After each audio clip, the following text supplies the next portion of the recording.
Okay, I think we've got most people in now. So good evening, everyone, and welcome to this XR public Zoom meeting to outline the Wake Up Wandsworth campaign. Over the next hour and a half, we'll be outlining in some more detail the 4 key areas where we believe Wandsworth could make massive strides in terms of the climate and ecological emergency. You'll be able to have a look at the publicity video which we've made, hear from our 5 speakers, and then we'll be able to get a bit more interactive with questions, comments and answers from our speakers, and hopefully the opportunity for more general discussion at the end if we've got a bit of time. My name's Pat Squires and I'll be acting as facilitator for this meeting, and my fellow XR member Matt will be taking care of the technical business in the background. On the subject of which, before I introduce our 5 speakers, just a few protocols for the meeting. During the meeting, if you can turn your cameras and audio off, that would be really helpful. As the meeting progresses, do feel free to put your questions and comments in the chat facility. Just hit the chat button and type your question into the column which will appear magically on your right. We'll be making a note of those, and in the latter part of the meeting, we'll be asking you to put those questions and/or comments to the speakers. And at this point, we'll invite you to switch your camera and sound on so that we can spotlight you. We're recording the meeting, so if you've got a question or comment and you really don't want to be seen at all, please leave your camera off, but you can put your audio on, and you can even adjust your name if you'd rather not have that visible on screen. At the end of the session, after the Q&A and comments, there might be some time for a more general discussion, in which case we will use the hand raise facility to invite people to speak. And at that point, you can indicate that you want to contribute by going to reactions at the bottom of your screen and hitting the raise hand icon.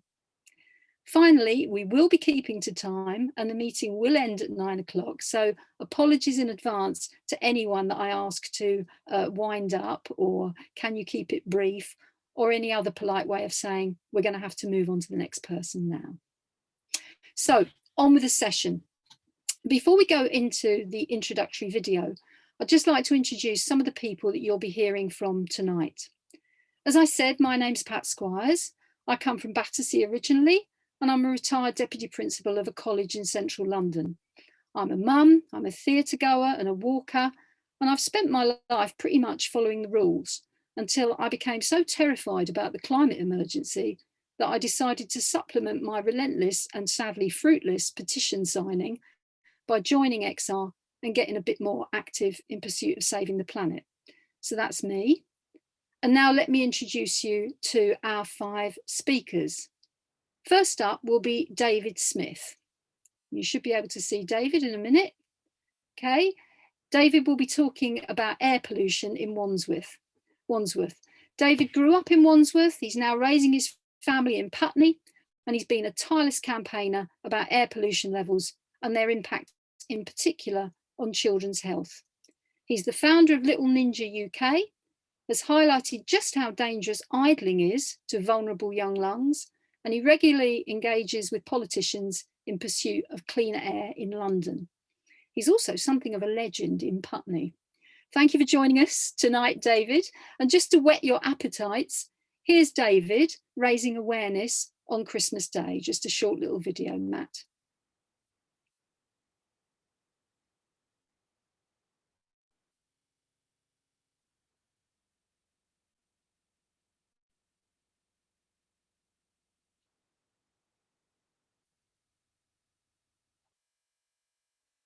Okay. Merry Christmas, everybody. It's David from Little Ninja UK.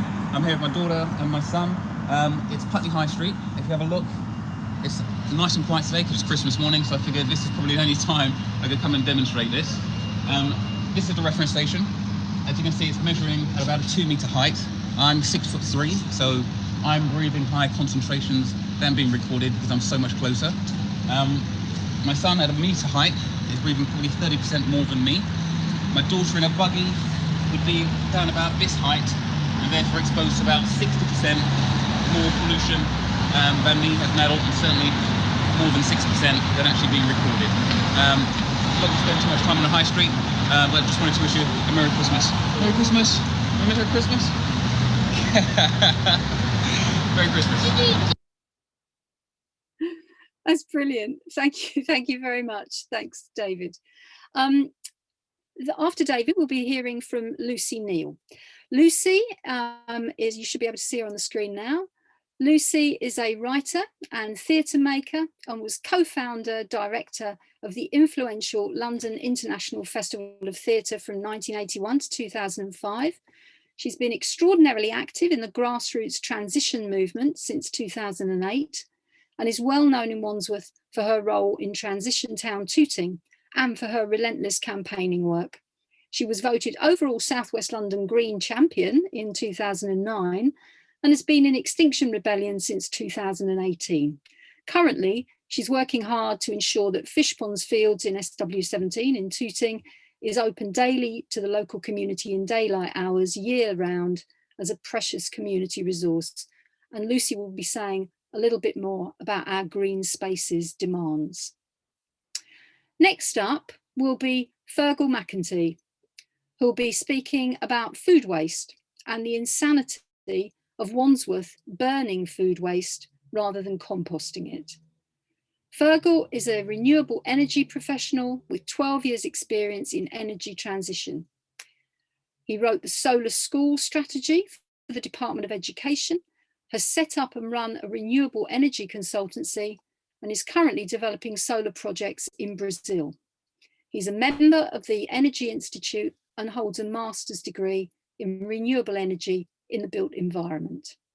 So that's Fergal. Next up, our penultimate speaker, who will be explaining exactly what is wrong with Wandsworth pension fund investments and why they should divest now from fossil fuels, is Ian Ormiston. Ian has lived in Wandsworth for most of his adult life and has brought up his family here. He worked for more than 25 years as a fund manager, engaging with companies on their environmental and social governance strategies. He's passionate about exposing greenwashing and wants to increase the sense of urgency about the climate crisis.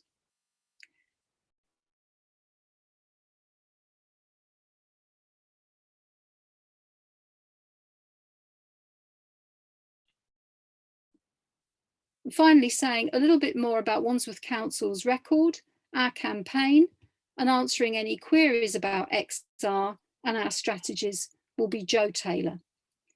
Joe works in the music industry, is a concerned dad, and has been a dynamic presence in Extinction Rebellion Wandsworth since he joined in April 2019. So thank you in advance to all our speakers for this evening.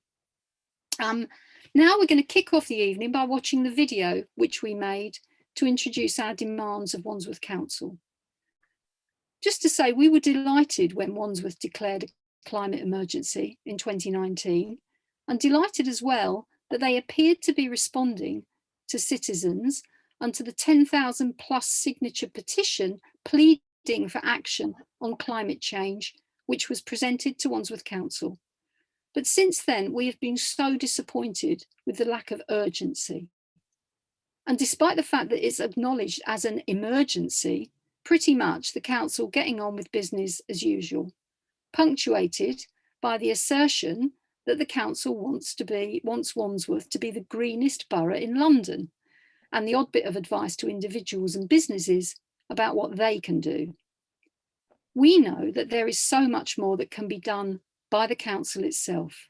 So before we go on to our speakers, let's have a look at our video. Matt.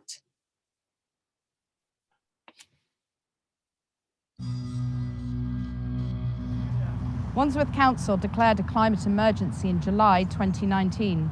Since then, we've been frustrated at the lack of progress. We in Extinction Rebellion Wandsworth drew attention to their inaction and their greenwashing in December last year, visiting their offices and making it clear we'd like them to act now. This was ignored, and we didn't hear anything from the council assuring us that urgent action would be taken. So now we are demanding action in 4 key areas. Our first demand is that Wandsworth Council tackle air pollution across the borough. It is estimated that air pollution causes 9,000 premature deaths each year in London, disproportionately affecting those in economically deprived areas.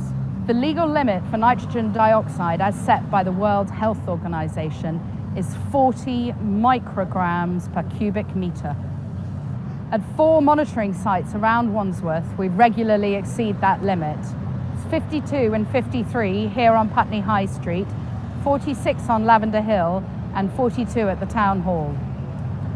We demand that Wandsworth ensure that air pollution is within the World Health Organization's safe limits by the 5th of May 2022. The introduction and subsequent removal of low traffic neighbourhoods across the borough last year demonstrated that schemes to reduce car use are far from simple. We demand that Wandsworth Council hold a citizens' assembly to decide how this can be done in an equitable way. Our second demand is for protection of green spaces in our borough, not only for the health of residents, but also to mitigate climate change. Therefore, we demand that the council stop felling trees and increase the green space across the borough. We also demand that the council have meetings in every ward of their borough by the end of this year to discuss their plans to increase tree cover and green spaces in their neighbourhoods. Our third demand is to start collecting food waste. 43% of our waste is food waste, and it is burned alongside our general waste at the Belvedere incinerator. This year, Wandsworth will burn 30,000 tonnes of food waste, creating 14,000 tonnes of CO2.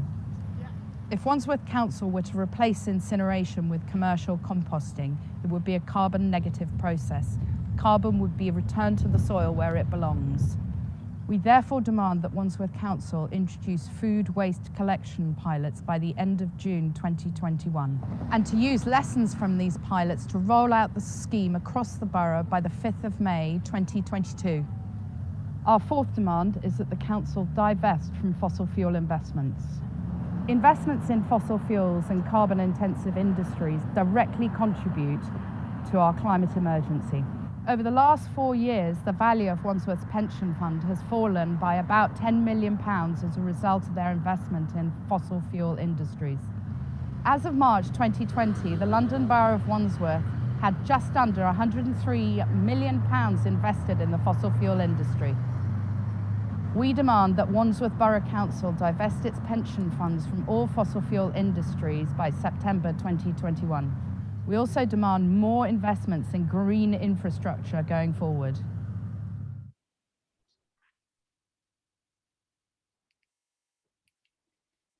Great. Thank you. Some fairly shocking figures there, I'm sure you'll agree. 4 out of London's 10 hotspots for air pollution are in Wandsworth, with illegal levels of air pollution. Ironically, one of them almost directly outside the council offices. 43% of our waste is food waste, and 30,000 tonnes were burned last year, producing 14,000 tonnes of CO2. More than £1 million still invested in fossil fuels. And of course, since that video was made, we've had the recent tragedy in York Gardens where hundreds of trees have been felled. Mature trees, which have until now provided a green barrier between the estate and the dual carriageway. And there'll be more on that later. Okay, so let's go to our first speaker. And don't forget, as the talks proceed, make a note of any questions or comments that you want to make or ask in the chat. Over to you, David. Hi, everybody, and thank you for inviting me back again to speak about air pollution. Last time we talked about the kind of who, when, where of air pollution, children being most at risk because they're underdeveloped young lungs, their immune system's not developed, they're closer to the source of the vehicle exhaust pipe, and they breathe more rapidly than adults, so taking high concentrations and greater volume of this dirty air. The when is on the school run, 5 times higher than any other time of the day, higher at school than at home, and actually in the playground particularly high. And the where on main roads, twice as high as on back streets. And if you're walking, scooting, cycling along a main road, the exposure is, you're exercising, so you're taking it deeper into the lungs, and it's even higher than if you're in a car or a bus. The most polluted schools are on main roads, and 80% of those schools are deprived schools. So it is unfortunately those who are least responsible, least who own a car, are actually at greatest risk. It's the children, the poor and ethnic minority children. Someone needs to mute. So on Saturday, I was at Putney High Street with XR and Putney Pollution Busters and Stand Up to Racism UK, a little protest around air pollution. It kind of just gave me that nudge reminder that we've been, doing this for, 3 or 4 years now. My first video on Putney High Street at the pollution monitor you saw in the video, I went down there and just so happened that Glyn Goodwin and Diana McCann from the Green Party were there. They videoed me, they interviewed me, and then they held my GoPro and videoed me. And not a lot has changed during that period of time. We've spoken so much to the council and to TfL around what needs to change, and so little has changed. So there's this real, as we heard, lack of urgency.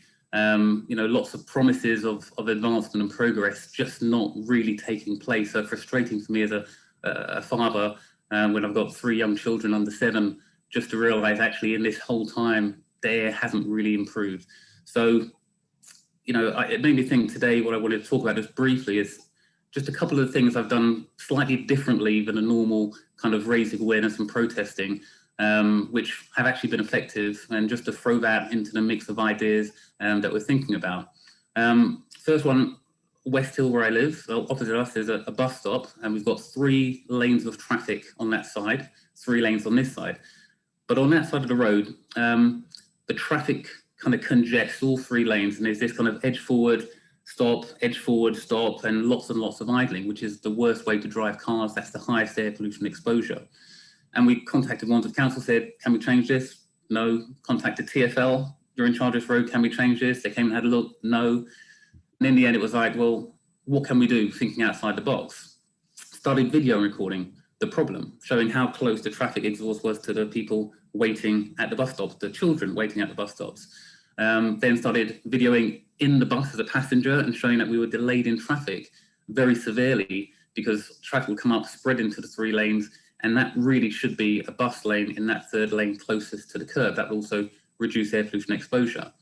And then finally, we kind of took a video showing how ambulances and police and fire engines were delayed by this traffic, and really started to, I wouldn't say bully, but certainly be much more confrontational with Transport for London, saying this isn't good enough, this needs to change. And then finally, XR, Putney, Wandsworth and Merton came down Clean Air Day 2 years ago, and we blocked the A3, handed out some cake and some leaflets to the drivers, held them for 6 minutes, and you could still see the tail lights of the vehicles ahead because that's how congested it was. And we encouraged them to turn their engines off for 6 minutes and then release them. They'd drive forward. After 30 seconds, the road was filled. We blocked the next lot for 6 minutes. Ferg was there as well. I remember that. Good man. And, very effective. BBC News came down. Great organisation by Joe to make sure we got the right media there. And 3 weeks later, we now have a bus lane on West Hill. So a different way of getting to it, but we got there. One last example was, as my son started school, I wanted him to have a school street. But Wandsworth, as many promises as it had for years and years around school streets, hadn't delivered a single school street. This is September before last. So I spoke with the headmistress. She'd actually said they'd tried to go school streets for 3 years, hadn't been able to get one. So we spent a day planning what we're going to do. We stood on the gates, 2 sides of the road, upper school, lower school, spoke to parents, got 90% signatures, so around 400 signatures, sent it to Wandsworth Council, said, we need a school street. The usual came back, we're doing trials, we're doing this, we're doing that.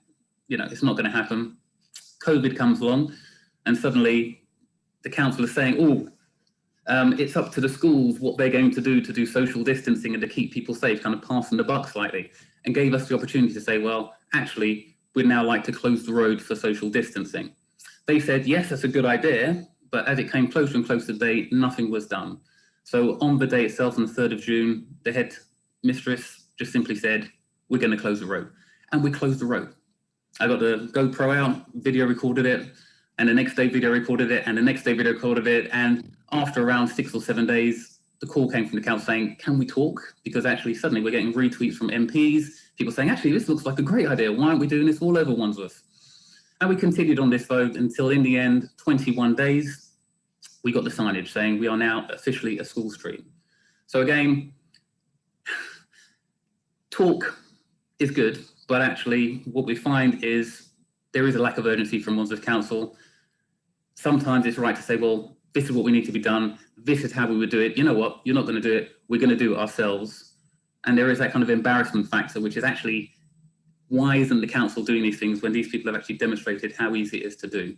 Now, we then took that, should we say, just to finish off the story, Ferg and others, including Diana, all kind of took this idea around a school street and implemented it at other schools in Putney as well, and actually suddenly increased the number of schools in Putney which are school streets, and that's still now extending and continuing on. So it's a great way of actually being a little bit more, I don't want to say aggressive, but certainly confrontational in the approach to actually making sure Wandsworth do wake up Wandsworth, and actually we can get some real progress that we need. So I'll leave it there, and I'll stick a couple of links in the chat box if anyone wants to have a look through what we did at either the school street or on West Hill.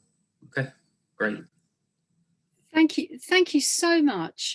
Thank you so much, David. Lots of food for thought there, particularly about the positive impact that direct action can have.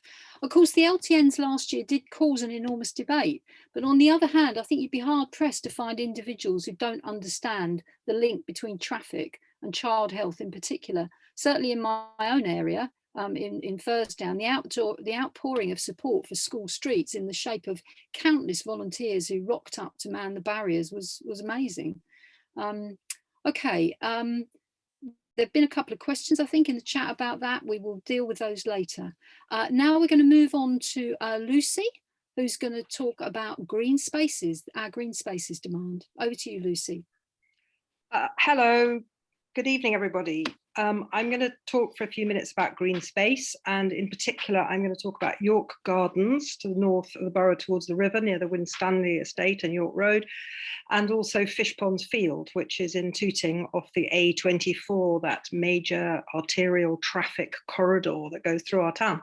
So York Gardens, bit of a clue in the name there, isn't there? Gardens, and certainly, you know, if you're in the flats above them, that would be your garden. If you haven't been to York Gardens, I really do urge you to go, to be there, to understand York Road, to understand the existing density of housing and houses that are there, to understand and appreciate the beauty of the trees that are there now, and to witness the dystopia of the fencing and the security, the guards, and yes, as I saw in the gloaming and the rain last night, the wood chips and the stumps of 50 trees that have been felled over the 413 that are there in the gardens in the name of a new housing development put together by Taylor, Wimpey and Wandsworth Borough Council. If you have been to York Gardens and you are already part of occupying the Black Poplar or camping there or the Green Man Swarms or campaigning for new homes and old trees, then I salute you, because there are 124 trees that are due for felling. I think Bernard's got a bit of an update on that tonight, and every single one of them needs defending, in the process of persuading everybody involved that we need a much more creative plan than cutting mature trees at the very point on our planet when we need them most, and the communities that they support, whether it's birds or bats or small mammals and insects, and indeed the humans that are breathing in what they are giving out in terms of the air that we breathe. That we do need more social housing, not endlessly more disproportionate amounts of private housing, and the idea, you know, that some houses are going to be built with closed windows just to build a barrier between a very busy road and the rest of the housing, just at the point when we're being encouraged to open every window we possibly can in order to survive a global pandemic. And this all comes on top of the evidence and research growing about the inequality of access to urban green space. In 2007, we became an urban species, more people on the planet living in cities than out of them. And in London, 1 in 5 people do not have gardens. 40% of people from Black, Asian, and ethnically diverse backgrounds live in the most deprived green spaces. And this simply exacerbates existing lack of access to the rights that are given by green space, which is our mental health, our physical space, being active, sense of belonging, social contacts, children building a habit of play, greater biodiversity. COVID itself has not only highlighted these inequalities, but it has exacerbated them. And as Dr. Tom Coffey said the other day, a Tooting GP, that as doctors, they simply cannot socially prescribe to anybody living in an area that does not have access to green space. Green space is the key to practically every single strategy that the council might currently have, whether it's our climate action, whether it's our biodiversity, whether it's community cohesion, inequality. Every single strategy comes around the question of how much access we have to green space. Now, I've been learning quite a lot about this, having been made green champion in 2009. Over time, what I've learned is just, what Gary Snyder says, find your place on the planet, dig in and take responsibility from there. And so I've been very involved, as Pat has already said, in Forever Fish Ponds. But before I just briefly give a sense of that, I want to just read a sentence by Annie Dillard, who wrote a book called Pilgrim at Tinker Creek. And you might just like to close your eyes as I read this to you, because I think it ties the two projects and everything that we're all doing together. If you analyze a molecule of chlorophyll, you get 136 atoms of hydrogen, carbon, oxygen, and nitrogen, arranged around a central ring. And in the ring is a single atom of magnesium. If you remove the atom of magnesium and in its exact place put an atom of iron, you get a molecule of hemoglobin, our red blood. And this surely explains not just our interdependence, but why we experience the pain that we experience when we see a tree being cut down. So I'm now just going to, in a few minutes, talk about Forever Fish Ponds, which is this extraordinary nearly 9-acre space off the A24 on Hebden Road and Fish Ponds Road. And if you can see that this is Tooting and that green space is Fish Ponds. It's a playing field, and it's locked when there are not sports booking. So it's designated a playing field, and when there are not sports matches booked, it's locked to the surrounding community. However, the pressure that we've been putting on the council through Forever Fish Ponds, we have secured the fields being open 3 times now during lockdown because there were no sports bookings. And I cannot tell you the kind of happy times that the fields have seen, with thousands of houses around being able to come, old, young, and all families. And Forever Fish Ponds, by consulting as many people as we could locally, have put together something called the community offer, which at a meeting last November, the council, who are looking at a new contract to maintain and manage the fields from this summer, we expressed the intention of including a community offer in the new contract going forward, so that the use would be a priority of schools, organised sport, and community access. And these wishes broadly were around 3 things: that there be access to the public every day in daylight hours year round, and that whether it was for play or informal leisure, recreation, informal sport and organised sport, that these things would have equal sort of sitting. The biodiversity of the site's extraordinary. This is just 1 hour of Roy Vickery looking at the grasses there. And this continuing work to inform the council of how we believe that informal and formal sport can coexist. This went back to a meeting last January 2020, when we sort of first gathered and asked people, and as you can see, there are several councillors there, to imagine how the fields could be used. This is a Transition Town Tooting event called the Tour de Tooting. So the possibilities for the fields are really endless, but we do need to use our imaginations. And I'm just trying to come out of my stop share and say hello to you again. And I think my time is up, but we are making some small steps to argue about the compatibility of different uses, and that the fields be more open and have this happy way of celebrating biodiversity and public access along with sport, which is central to so many of our lives. And Jeff Simmons, who many of you know from Somerstown, is giving a talk called Phenomenal Fish Ponds on Thursday night, 20th of May. And I can put a link to the community offer in the chat. But I think the key thing I want to say about green space, and that I wish the council would consider, is that it is the key that holds solutions to so many things of the strategies currently being looked at, not least the climate crisis. So thank you. Thank you. Thank you very much indeed. Thank you, Lucy, for that. So 2 great presentations already from David and Lucy. It's interesting, isn't it, that an emergency is declared by Wandsworth, but plans laid down some years ago, as in the case of York Gardens, are apparently exempt from that. In the war, I'm reminded, in the war, Britain switched rapidly to spending 50% of its GDP on defence, and everything was viewed through the lens of that emergency. If the wartime government had followed the Wandsworth model, they'd have said, sorry, you can't build an air raid shelter there because 10 years ago we promised it to Taylor Wimpey for a luxury development. So I'm not sure what Attlee and Churchill would have made of that. Anyway, on to our 3rd area, food waste. And here is Fergal, who's going to talk about that. Fergal. Yeah, thank you for that. Yeah, food waste and waste in Wandsworth is pretty much a disgrace.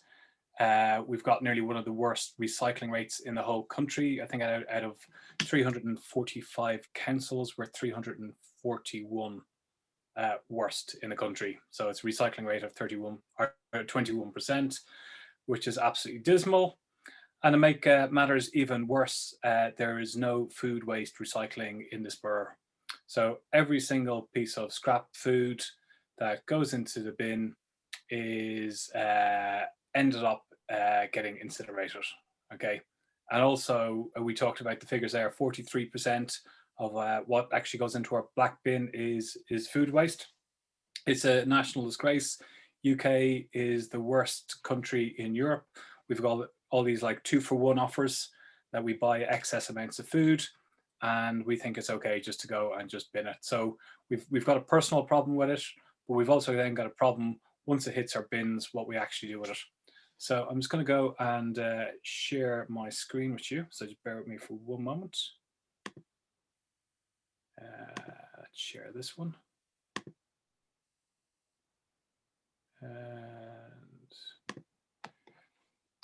Okay, is that being shared this time?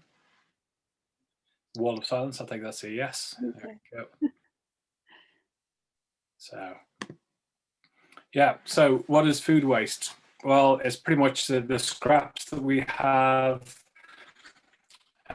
spoils, the leftovers, when we clear out the fridge on a bin night and we just chuck our cabbage away.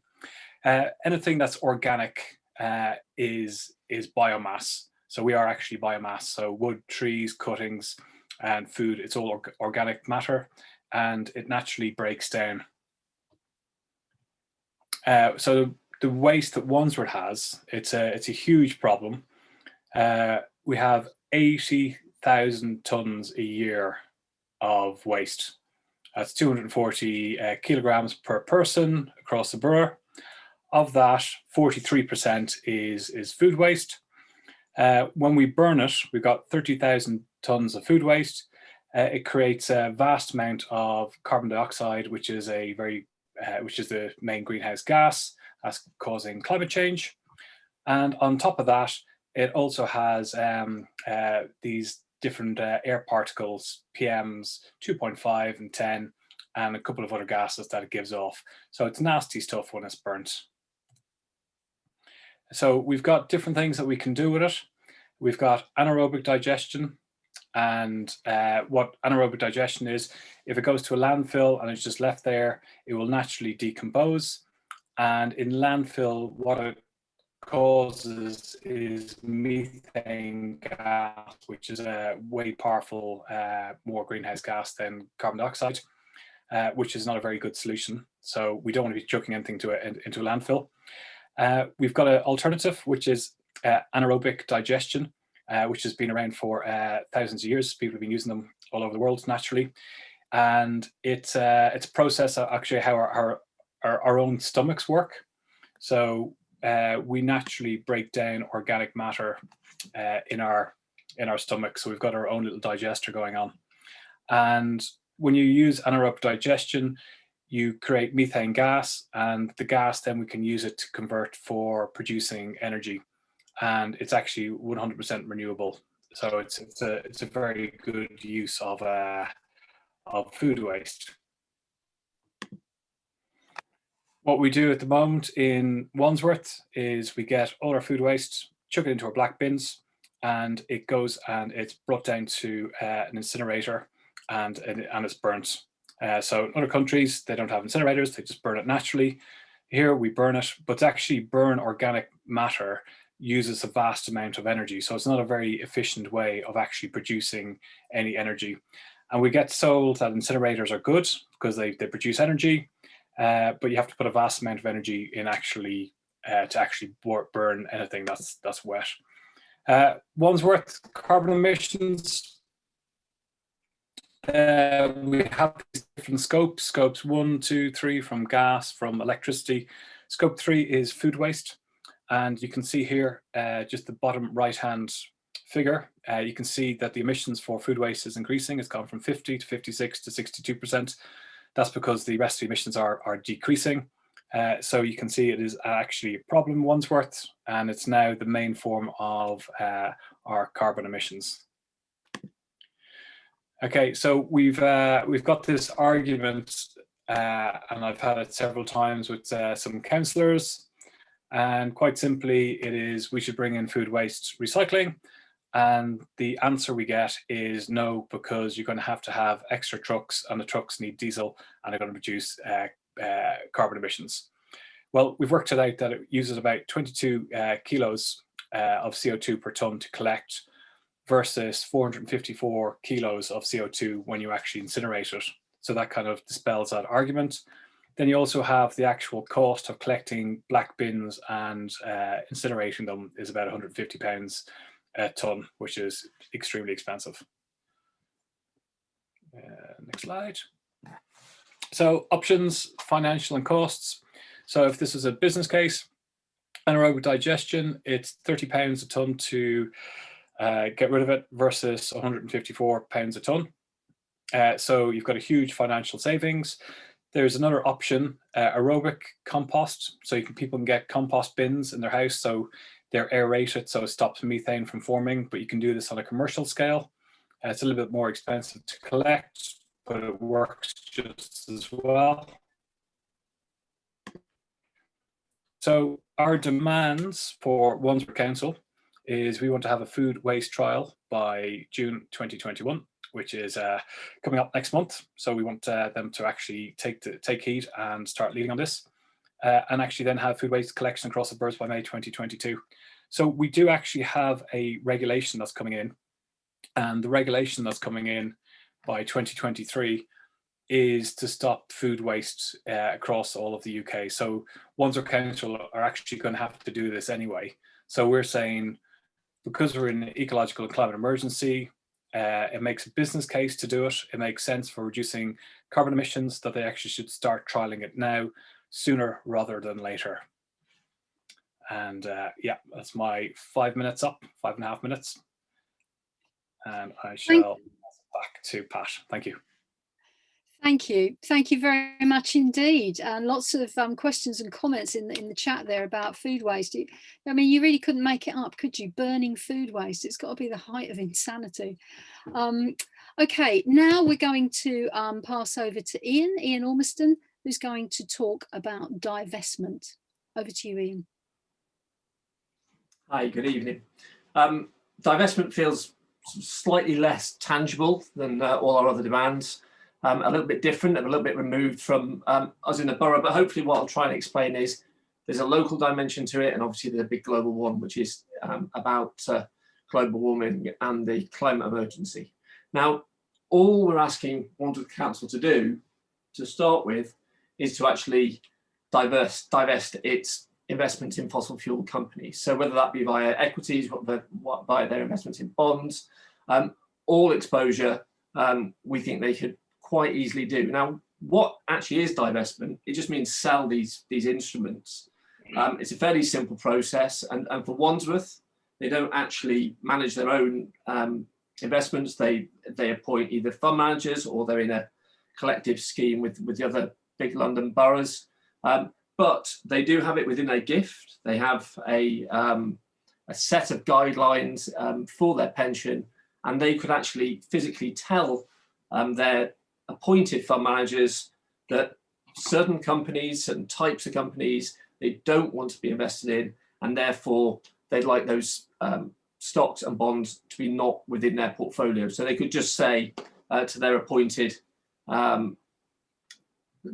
suppliers that they just don't want to be invested in fossil fuels. Now, why would we think that would be consistent with a council that's declared a climate emergency? Well, what does a climate emergency mean? It's about warming, it's about fossil fuels. And so actually, why would you believe in a climate emergency and then continue to invest in an ongoing fossil fuel industry? Now, the climate emergency was declared back in 2019. It's a relatively simple process to actually do this.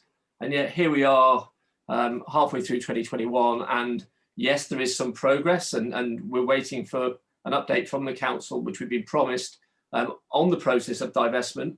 But we are still very much at the start of the process rather than at the end of it. Just to give it a bit of context, there are 6 local authorities across the country that have fully divested already. And 3 of them are in London, and 2 of them are near neighbours, Lambeth and Southwark. So it is possible, and it is actually the right thing to do. Now, why do we think divestment is important? 2 reasons, really. The first is this huge pension fund is £2.3 billion. It's not a small kind of parish council pension fund. This is a very big scheme that encompasses lots of organisations, not just employees and former employees of Wandsworth Council. The pension committee have a fiduciary duty to deliver 2 things, really. One, the best possible returns for those pensioners. We want everyone that's worked for the council or in all those organisations to have a good, wealthy retirement. So number 1 priority should always be to deliver the best returns.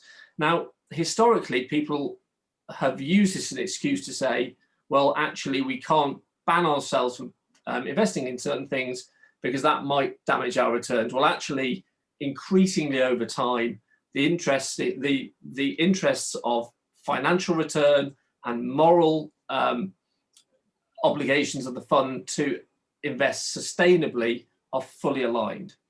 The second really is that if we have declared a climate emergency and it is the council's stated ambition to be London's greenest borough, then why are we so far down the league table? So we use this number of 103 million that Lou mentioned earlier in the film. The council will come back and say that number has shrunk. That's fine. But the reason we use it is it's the last public data, and also it's the only time that we have a full comparative versus other boroughs. And this is quite important because actually Wandsworth has a higher proportion at that time of fossil fuel investments than average. And actually it's the 8th worst in the country for exposure to fossil fuels. So those 2 important reasons are that fiduciary and moral, and then also the financial. If I just quickly show you a little bit more, really there's two elements to it. We need to break it down a little bit further. If we think about the moral aspect, then I just want you to think about being an investor in an oil company. There we go. Now, there's loads of detail on here. I don't want you to go into it in any kind of depth, but just look at the color. The color is all I want you to think about. Red is bad. And this is basically the action of the oil companies. Now, oil and gas companies have known forever that they are the major contributor to global warming. They've known this, they've done the research, they've buried research, and yet they've carried on not greening, not changing, not having transition plans until they've been forced to. Now, what this table here shows, and this is from a report as late as February 2021, is actions that the oil companies are taking. And they're measuring in three big broad areas: their ambition, their integrity, and their transition planning. Now, that integrity bit is quite important to me. Having been a fund manager for 25 years, I've met thousands and thousands of management teams. It's pretty much always the case that a company that starts rotten stays rotten, regardless of who's running it. You can change the personnel, you can change the PR around it, but companies that are basically bad and have very poor principles generally stay as such. So these companies here know what they're doing and really have done very little about it. Now, if we look at the three areas where they're least bad, it's pretty depressing, because it's all talking about setting targets. Now, it's very easy to set a 2050 target and then actually think, well, you know what, we're too important, the governments will bail us out, we never really ever need to hit them. So those targets are really meaningless unless we saw action closer in. What's really depressing is that they've started to make a small amount of progress ending lobbying. Well, they should be focusing all their efforts now on actually becoming the green companies that they claim they're going to be. My suspicion is they never will be, and so actually engaging with them is actually a waste of time.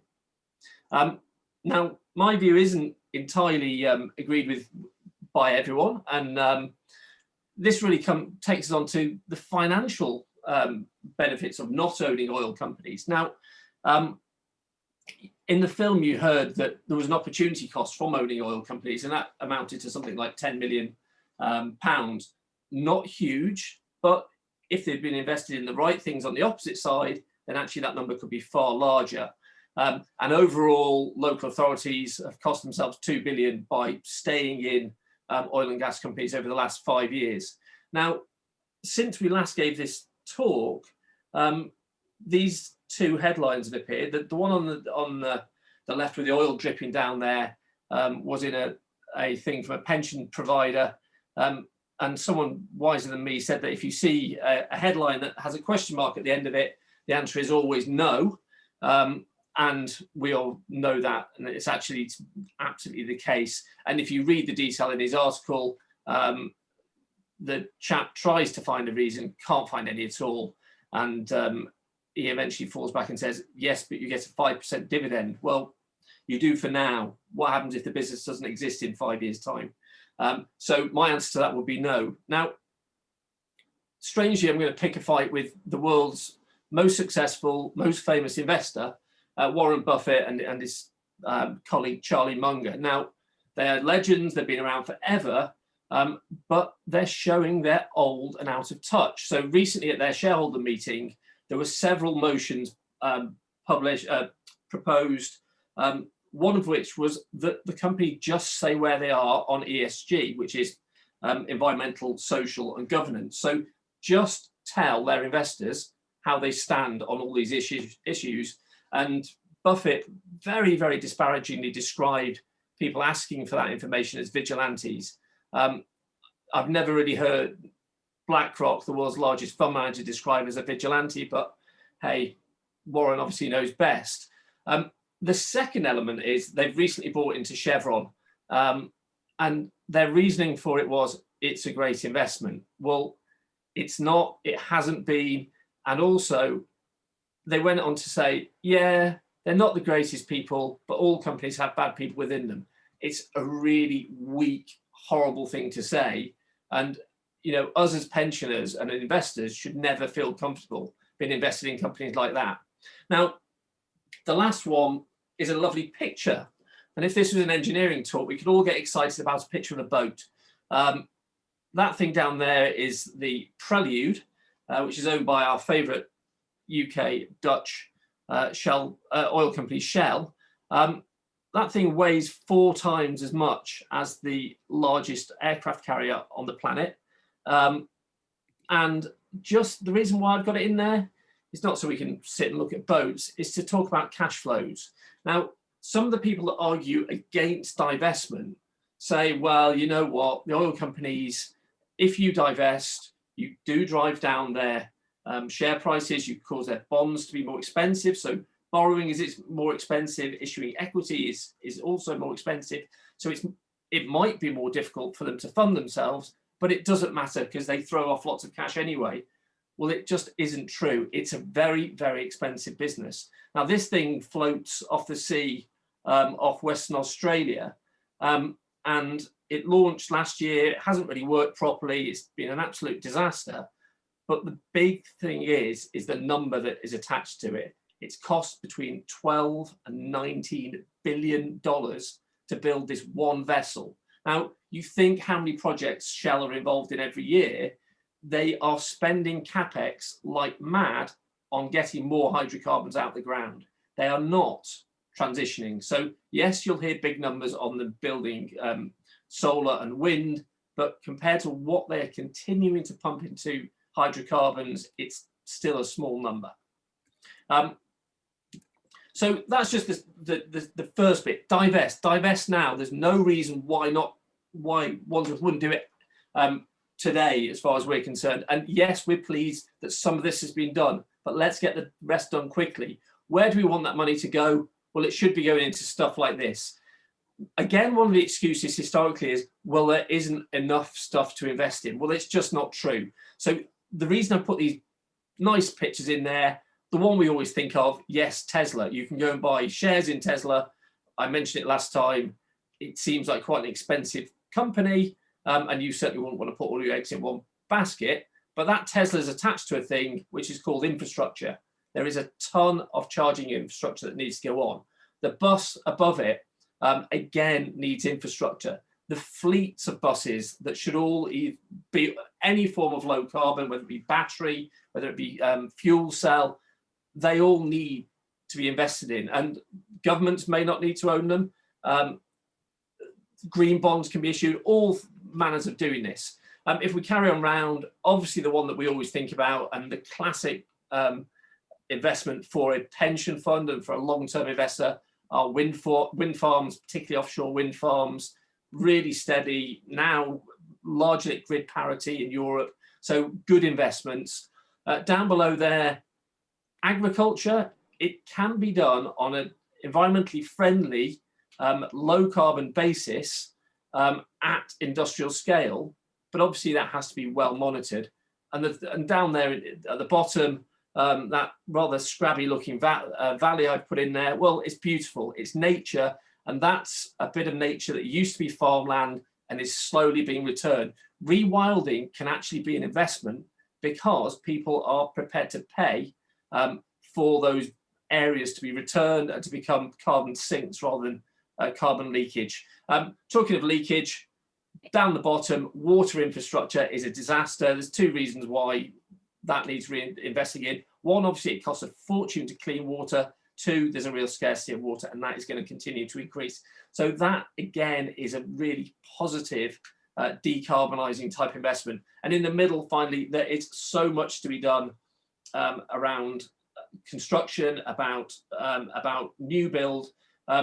Tragically, one of the problems that we see with the Winstanley estate and York Gardens is it's all going to be knocked down and rebuilt. Smarter ways are available. We can refurbish, and actually, I think it was the big architectural prize winner this year was a practice that actually is following the approach of really just totally recycling buildings rather than actually building new. So there are loads of places where those investments can be done. Now, the good news here, Ian, can I ask you to wind up? Sorry, yeah, because we're the council needs to be praised because they have invested £110 million into a green infrastructure fund, which is 4% of the fund. They should be progressively investing every year. So just the last thing to say, this should all be predicated on 1.5 degrees, not 2, 3 or 4, which is in their Mercer report. So what we'd like from the council, 1, divest those fossil fuels, do it really quickly. 2, continuous investments in green infrastructure particularly. 3, embed that 1.5 degrees maximum in the scheme. Us as individuals, actually contact the council or your pension provider and find out what's in there, what they're doing to actually combat climate change. And I'll put into the chat for those of us that aren't in big pension schemes but want to look at it ourselves. There's a thing that's just been launched called Make My Money Matter. It's worth looking at because it just gives you an idea how you can find out where your pension is. Thank you. Thank you very much, Ian. Absolutely scorching condemnation of the major oil companies there and of Wandsworth Council's ethical and financial decisions. If it was a choice between Ian and Wandsworth handling my pension, I think I know who I'd go for. Okay, now finally a few words from Joe Taylor, who's going to talk about Wandsworth Council's track record, where our campaign is going, a little bit more about Extinction Rebellion in Wandsworth and what you can do to become more involved. And we'll put a link to our campaign in the chat if you'd like to find out more. Over to you, Joe. Hi everyone. Yeah, I'm here as a father of a 6-year-old girl, and I just want to start by setting all this into a bit of a wider context of what's going on in the world as a whole. Don't know if anyone saw, but there was an article in the Guardian recently by Harold R. Wanless, who is a renowned geologist, and he wrote that we are all but certain to experience 20 to 30 feet of sea level rise, whatever we do from here. But that's not to say we're powerless. Like, if we completely slash carbon emissions as quickly as we can, then that 20 to 30 feet of sea level rise will take place across many centuries. But if we continue on our present path of increasing carbon emissions, then we're going to be looking at a very rapid sea level rise, which we won't be able to adapt to. What would that mean in the next 30 years? I just want to read out a quote, something Sir David King, the former Chief Scientific Officer and the Chair of Independent Sage, said on Radio 4 over Christmas. He said, "Many scientists, and I'm one of them, now believe the melting of the poles has passed a tipping point. Even at the present time, if we just look ahead to just the mid-century, 2050, countries like Vietnam will be so frequently flooded that they will be effectively unable to sustain a population. And just near them, Indonesia, Bangladesh, the cities of Calcutta and Mumbai, we can also see being unlivable because of frequent flooding." And that was on Radio 4, as I said, over Christmas, and it was a part of Mark Carney's Reef lecture, and it almost seemed to kind of slip by without comment. But I just find it extraordinary that one of our leading scientists can go on the radio and say that Vietnam, Bangladesh, and some of the most populous cities in the world will be uninhabitable, not in 100 years' time, but in 29 years' time, when my daughter is about the age of 25. So this is an emergency. What does it mean for Wandsworth? Well, you know, in many ways, of course, Britain is lucky. You know, we're in a cold part of the world. We're not going to feel the effects as severely as people in Vietnam and Bangladesh. But even here, there was a study which we'll put a link to in the chat saying that 2 degrees of warming globally would mean 5.9 degrees of warming in London, and that could easily happen by 2050. that's because, you know, 2 degrees of warming is an average across land and sea. So places that are, you know, the sea itself is cooler than 2 degrees, but many places like London, particularly in the northern latitudes, will be a lot hotter. So we're looking at a Wandsworth that, again, by the time my daughter is 25, we're looking at a Wandsworth that's almost completely unrecognizable from the one that we're all living in today. So what do we expect from Wandsworth Council, or what did we expect when they declared a climate emergency back in 2019? As Pat mentioned earlier, we expect the whole of the council and everyone in the borough to be engaged in trying to get greenhouse gas emissions to zero as quickly as possible. It seems to me when Vietnam and Bangladesh are set to disappear, that's only the right thing to do. And yeah, Wandsworth Council's response has been disappointing, you know, in the context of the threat that's facing us. Organising community litter picks and progressively decarbonising the pension fund is not really a adequate response. I hope that everyone can see that.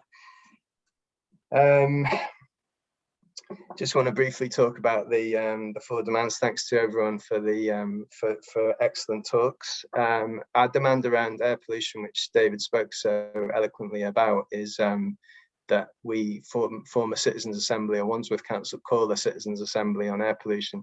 For anyone not familiar with citizens' assemblies, we think this is a really important concept and a huge part of how we can address the crisis facing us. And the way a citizen assembly works is people from across the borough are selected by sortition. So that's the same kind of process by which juries are selected. So you get a bunch of people from across the borough who kind of represent all backgrounds, all areas of the borough. And they form the citizens assembly, and they can call experts on the subject of air pollution. So they call people in and ask them questions and spend quite some time, you know, a matter of weeks, learning about air pollution in the borough. And then they make a number of recommendations based on what they've learned. Somebody asked about low traffic neighbourhoods in the chat, and obviously low traffic neighbourhoods were very briefly introduced in Wandsworth and then very quickly withdrawn, and they became an extremely divisive issue. And I suppose we think citizens' assemblies is a great response to that. You know, we're living here with illegal levels of air pollution. We need the citizens of Wandsworth to figure out what to do about that, as the politicians have quite frankly failed. If you're interested in air pollution, we are holding something called the Green Man Swarm in Tooting Broadway on June the 12th. So that's one of the things we'd invite you to get involved in. What else? Save York Gardens. Lucy mentioned it earlier, and this is a campaign that was really started by local residents in the York Gardens area. And XL Wandsworth has been supporting it. Get down there. It's really been a terrible week, you know. York Gardens, the council and the developers, Taylor Wimpey, have cut down a huge amount of trees, which would have been an amazing asset to the redeveloped estate. But there's still some trees that we're battling to save, and the people living around York Gardens would really appreciate your support for that campaign. And yeah, collecting food waste, it just seems so obvious, doesn't it? It's we can't understand why it hasn't happened, but it's going to have to happen in the next few months or years. The government are going to legislate for it to be illegal to continue burning food waste as Wandsworth currently do in the Belvedere incinerator. So the key thing for us is just to make sure that it happens as soon as possible. You know, I know there's number of Labour councillors in the chat encouraging you to vote for them in the next election, but you know, really for us it's not about that. It's about trying to force the council to take some serious action now. We can't wait until the next election, which of course Labour may not win anyway. What else? We'd invite you to join us at the town hall on Wednesdays. We've got a presence there every Wednesdays now. Every Wednesday now as part of our campaign to get Wandsworth to take action. And there's a bunch of other stuff you can do. You can join XR Wandsworth. We have meetings every fortnight. Even if you're not sympathetic to everything XR is about, we'd still love you to get involved and join this campaign in getting Wandsworth Council to take action. And you know, I personally really passionately believe that one day, not long from now, the children of today are going to ask us all what we did in this moment before it was too late. And I think it's incredibly important that we all do everything we can, and we've got a good answer to tell those children in future. Thank you. I'll pass back to Pat. Thank you very much, Joe. Awful, you know, some of the, you know, the realization that there'll be countries, you know, that won't exist effectively within our lifetimes, actually. Okay, what we're going to do now is pass over to ask people to ask the questions, some of the questions that they've posed in the chat. In fact, Suzanne had asked several questions around low traffic neighbourhoods, and Suzanne's had to go. I've seen in the chat, but I'm hoping that those have been answered by the comments that Joe just made around citizens' assemblies and some of the responses that David's given in the chat. In terms of the green spaces, Ashley asked had a question for Lucy, and I wonder if Ashley would like to turn on his camera and ask that question around the contractor. Ashley, are you there? Hi there. Hi, Pat. For some reason, Hi, I can't turn on my camera. It's being stopped because the host stopped it. Anyway, it doesn't matter. Lucy, thank you. I've had lots of your emails from the Forever Fish Ponds campaign because I live just around the corner from the fields. The question was just trying to understand why they're not open all the time. Is it simply down to the contractor that the council's appointed not having to, or is there more to it? It's $1 million question, Ashley, and it's the right one to ask. Tom Coffey, who spoke the other day, grew up around fish ponds, which I believe he's nearly 60, and he couldn't play as a child there. They're designated as protected playing fields. And if you ask that question about why can't they be open to the public, the answer is security and the need potentially to have an attendant there on site when they're open. There's never been a good answer. And the suggestion that community access, informal sport, organised club sports, these things are compatible, and with good planning and everybody, you know, with goodwill and getting together, then there are ways in which they can be kept safe and secure. So the contractor at the moment is Continental Landscapes, which has been inherited from ID Verde, which has been subcontracted from Enable, which has been subcontracted from the council to manage their open spaces. And it's a routine maintenance contact. The hope is in July that Wandsworth Council's will create a variation of that contract, which is kind of across the whole borough of Continental Landscape, which will allow potentially a more interesting partnership of the local stakeholders to have their needs met whilst maintaining it as a protected playing field. So I can't answer that question because we've been asking it for decades. I mean, there was a huge campaign over 10 years ago to open the gates. And the questions of security and the costs of having an attendant. What's been an extraordinary episode in the history of the fields is that during lockdown and pressure to keep the fields open for the public access has had not only families and individuals and women running on their own or people coming with very small children, there are no dogs allowed. So this sort of quality of people connecting, lots of children making friends, lots of kind of community. You see for the first time, I think actually historically, it's been the first time since they were a nursery. I mean, they go back, they were fish ponds, the clue's in the name. It's got a river running underneath it. So it's not actually a brilliant pitch in its own way. It needs a lot of work to become a better pitch. But I think the happiness of the last year of these 16 weeks when they have been open, I think the fields themselves have just sort of, you can feel them sort of sighing, going, yes, children running around, yes, people meeting. Yes, people breathing fresh air. So Ashley, I do suggest that you ask that question directly, if you'd like to members of that committee. Okay, will do. Could you give the name of the committee in the chat? But thank you, Lucy, that was really helpful. Thank you very much. We had lots of questions in the chat around food waste. I think Peter Carpenter had a question, and that was, or a comment, which was about the fact that food waste would be in the 2022 manifesto, and Matt had a question about whether food waste was burned alongside all the other waste. So Peter, did you want to make a comment? No, only, I mean, food waste recycling was in our 2018 manifesto. Unfortunately, we didn't quite win. If we win in 22, it would be implemented. And as you say, we don't understand why the Tories don't want to do it, because it makes sense. Did you want to come back on that one, Fergal?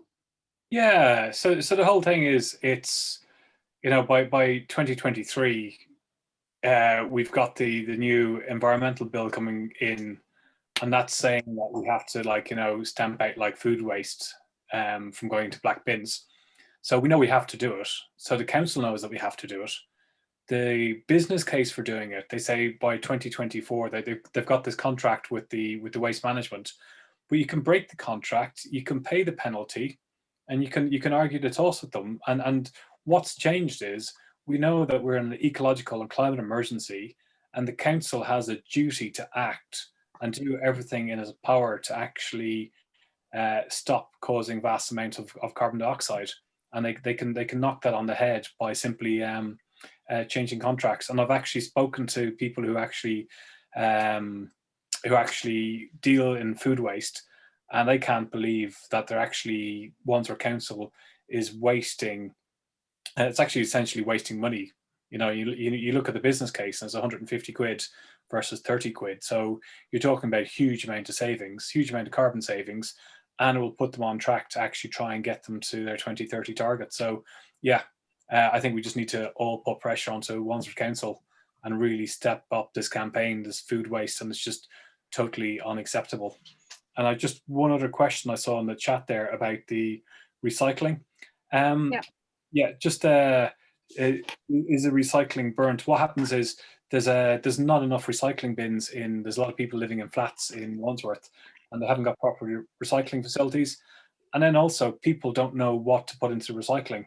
We've got 10,000 different types of plastic, right? And only certain plastics are recyclable. So when they're actually looking at the bins going through, there's so many of those bins that they look at, and they see things that shouldn't be in there, and they're automatically then you know, taken out and they're incinerated. And example, Putney boat race, every year up until the year before, till we actually campaigned against them, everybody used plastic in all the pubs, and there was no recycling, and all the plastic from Putney boat race was collected and incinerated.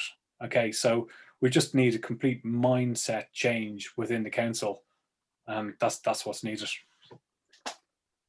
Thank you very much, Fergal. I understand. I know some people have got their hands up. We're going to wait for comments until we've actually dealt with some of the questions that people had asked previously in the chat, if that's okay. Jeremy, I think, had a question about anaerobic digestion. And finally, on food waste, Ashley again was about why the council are opposed to the business case. Jeremy, would you like to answer? Yeah, Fergal, I haven't fully understood the business case, but when I've raised the issue of recycling food waste, was the costs, whether it's transport or anaerobic systems, are they costly? You obviously understand the business case more clearly than me. Yeah, I was told. Yeah, I just spoke to the directors of Raw Energy, and they're actually building anaerobic digestions across the country, and there's 300 new ones in the planning. And the amount of energy that you get out of from anaerobic digestion going through a a proper facility is you actually create energy from it, and it's about £30 a tonne to dispose of food waste as opposed to £150 a tonne. So these are very quick calculations, and when you look at them, the council could actually save millions. So there is a very strong business case. Forget about like climate change and forget about everything else. There's a really strong business case for not incinerating organic matter. And it also you have to incinerate it at a very high temperature, like it's hundreds of degrees Celsius. So your energy conversion ratio is actually is extremely low. So you're not getting an energy system out of it. You're creating carbon dioxide and you're losing money. So there is a really strong business case. So I think that needs to be really kind of brought back to them. And we can have, Jeremy, we can have a chat about this afterwards, like go into a bit more detail. Okay, thank you. Thank you very much. And thank you, Jeremy. Jenny, who's also got her hand up, Jenny asked a question about recycling and what happened to it. I don't know if that's the question that you wanted to ask, Jenny, but fire away. That's part of it, because I have been recycling for about 18 months, I thought. Apparently not. So I very carefully separate my stuff. So that, I think that's really crucial that we get the council to do it. It's stupid not to. And it's very easy to identify what you can and can't recycle, because the most, and I've been checking on all my plastic bags and so on, it's there, whether it's recyclable or not. I had my hand raised because the council will probably argue that they can't get out of these contracts because they're contractual. So do we have legal people who can argue against that? Thank you, Jenny. I don't know if is there anybody who wants to take that question, Joe?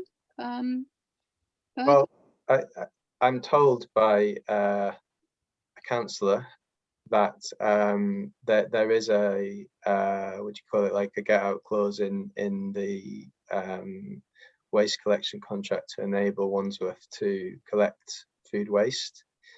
But again, I sort of it's like we just have to do it, the government are about to legislate for it.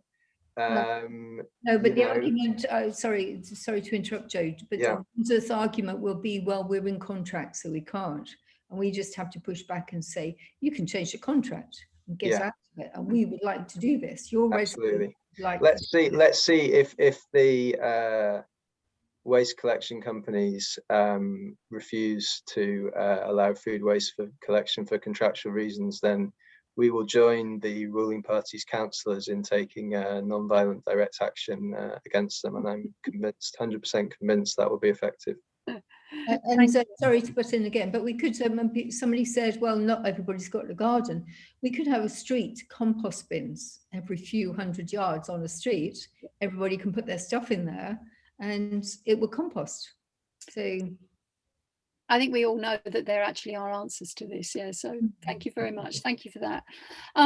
Moving on from food waste, somebody asked, Tim asked, I think, was there a schedule for divestment?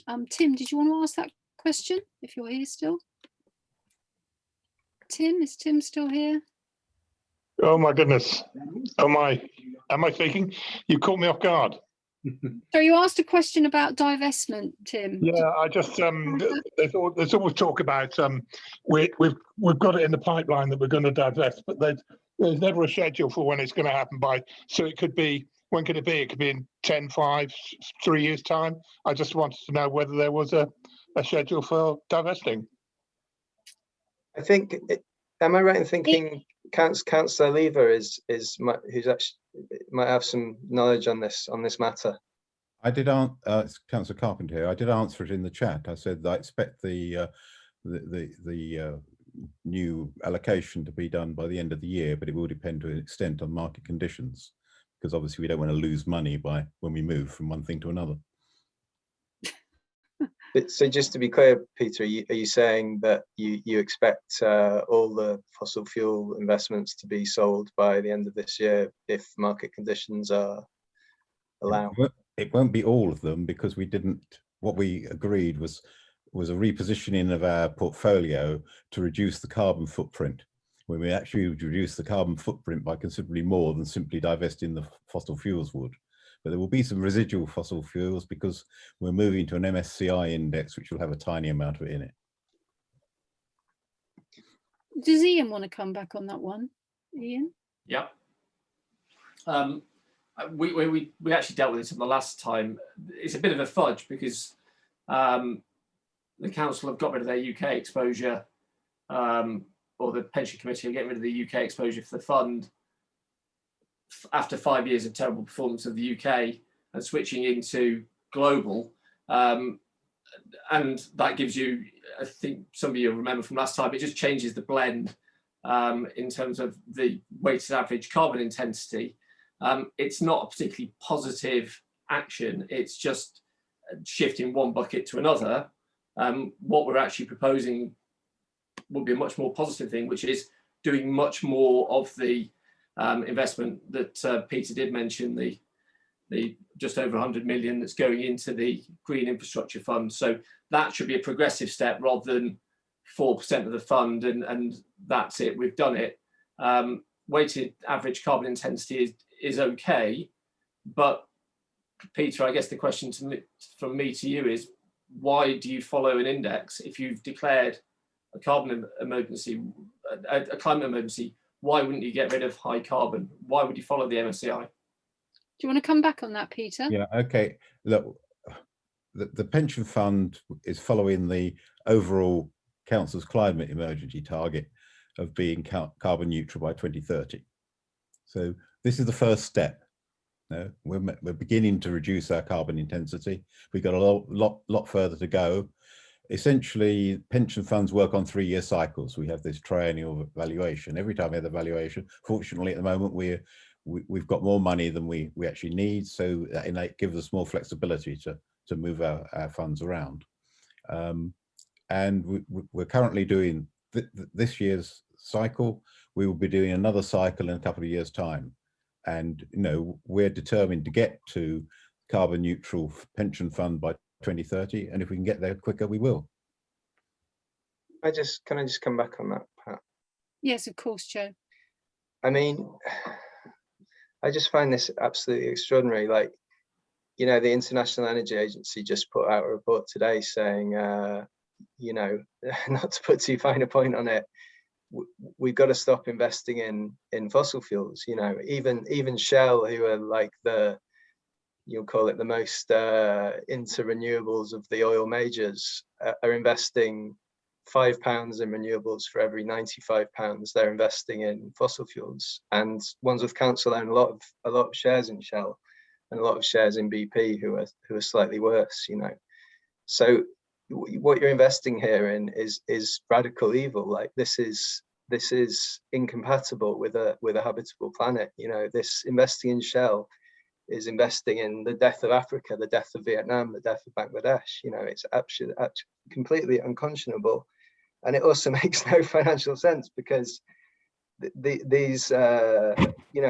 going to need to retire existing fossil fuel developments to have a chance of staying under 1.5 degrees of warming, which probably gone anyway. So why would you invest in companies that are investing in things that can never happen? It doesn't make any sense to me.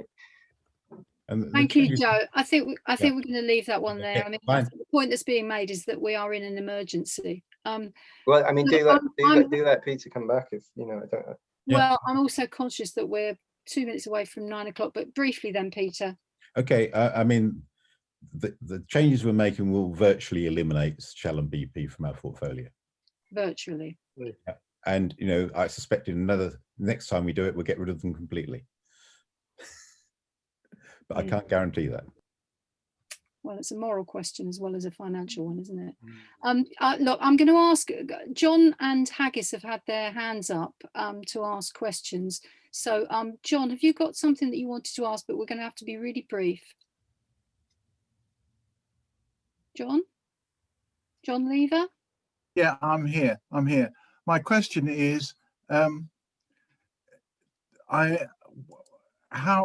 can the Wandsworth Council electrify its vehicles? presumably if the refuse men use electric vehicles, it's going to be better for the climate than fossil fuels. So I understand that Shenzhen in China has electrified 19,000 of its buses. Can we not do the same here? I'm sure we can. Does anybody want to come back on that one from XR? I can. I've got a little bit Yeah. of expertise. There are both fuel cell and battery powered bin lorries commercially available. Now, they are more expensive, but there is a decent, as we keep saying, this shouldn't be about paybacks. This should be about focusing on the emergency. But committees do need to think about paybacks, and there's a very, very clear payback for both fuel cell technology and for battery. And so we should see this coming through very, very rapidly. And this might not be a Wandsworth issue. This might be a mayoral issue, but it should be part of banning those kind of vehicles from the whole of London effectively. Thank you. And I'm just going to ask Haggis briefly if there's a brief question or comment that you'd like to make, because you've had your hand up for some time. Bless you. Thanks, Pat. I'll be super quick. Firstly, on electric trucks, that is a borough decision. Some boroughs are going better than others. Clearly, we're way behind. On food waste, because I'm one of the opposition members of the committee, we have campaigned for this. We sent back their first draft of their response to our campaign. So all we've managed to get from them is a pledge to do a sort of a short trial before the contract.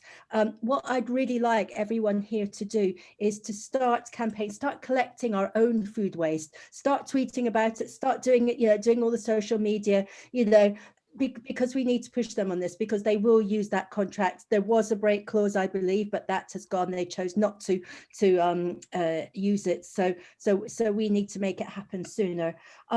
On recycling, completely agree that there's not the facilities, particularly in the tall blocks, but we don't talk about enough about upcycling. And I think that this is really key as well. And the Tories aren't talking about it at all. So again, if we can push them on that.